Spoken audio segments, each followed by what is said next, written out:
Up next is Christiana Limniatis.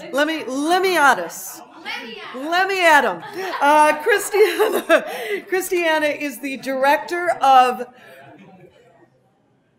You want to hear this? I'm telling you, she's right here.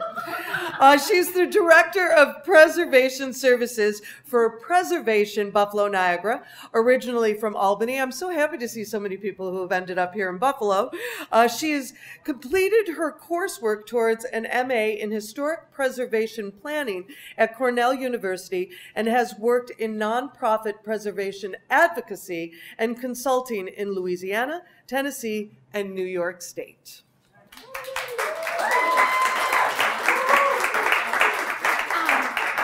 Hello. So I'm still really new to Buffalo and new to being back in New York State in general. So I didn't want to be like super rude and stand here in a room full of Western New Yorkers and tell you about a Western New York building like I invented it or something.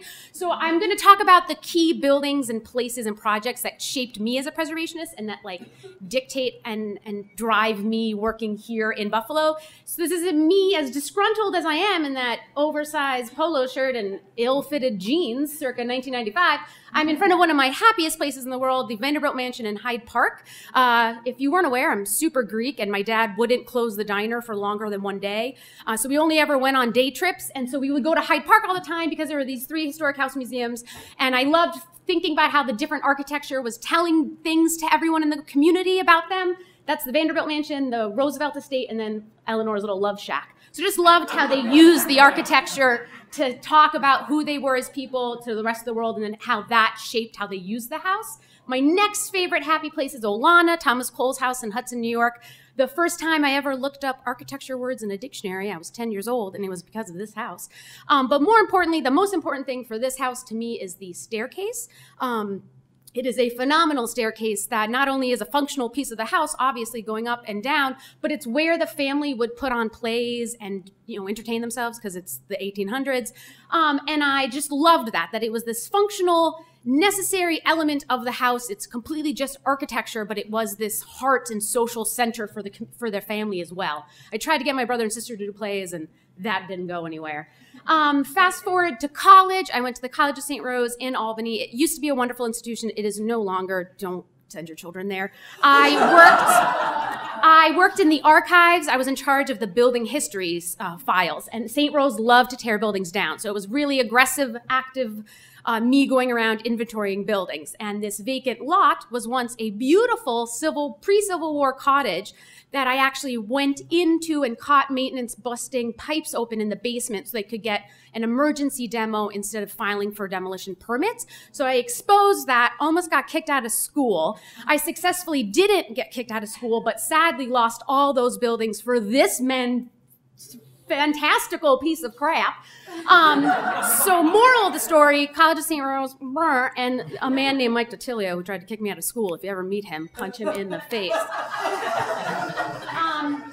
Next up, my senior year, yes, don't mess with me. Did I say I was Greek? Did I mention that? So senior year of college, this beautiful Madison Theater on Madison Avenue in Pine Hills neighborhood, entertainment and social hub, a center of the neighborhood.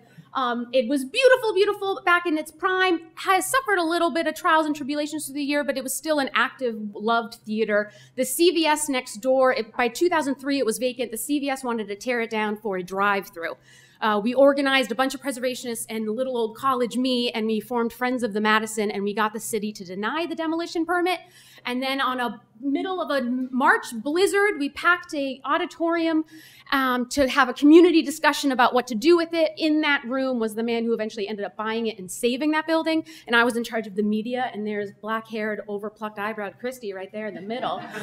We were one of the local heroes for that year in the Albany version of Art Voice. And that was a print of the theater that we sold as like a fundraising thing. After college, I started working for Historic Albany Foundation. Right when I started working for Historic Albany, we got this beautiful gift of a building from the city, St. Joseph's Church, in Arbor Hill neighborhood, right close to downtown. The Catholic Church literally just like picked up and left in the middle of the night. There were still like vestments on hangers in the back. They ripped out everything that they loved. There I am in my favorite jean jacket. I miss that jean jacket.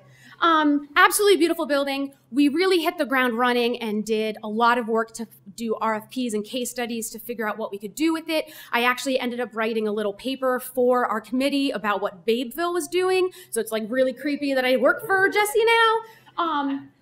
Freaking beautiful, right? So we successfully got 3 different offers on the building to do 3 different things. One was to turn it into a nightclub, one into a performing arts space, and one into a brewery. And all of those were vehemently denied by the neighborhood. They wanted it used and wanted it back online, but they didn't want anything that would add one more car to the neighborhood, which is just absolutely ridiculous. It's the middle of downtown. That's an unfair, realistic thing.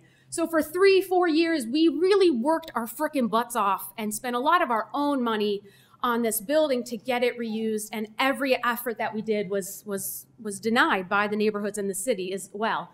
I mean, look at this freaking roof. Patrick Healy designed it. I think he designed a couple of churches in Buffalo. Absolutely beautiful. So we said, F you, take the church back. We gave it back to the city. It's still sitting there vacant because, again, they're not like looking and talking to each other to figure out reasonable ways to reuse this building. So I think of this project constantly as an example of how to not do projects.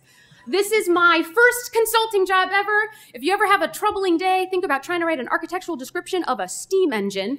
This is the last steam engine built in America. That crazy mofo is the guy who owns it, who hired me to do it. Worst National Register nomination I've ever written in my life, but it didn't matter because it wasn't accepted because West Virginia didn't want it and Virginia didn't want it, and it's just kind of in the middle of nowhere now.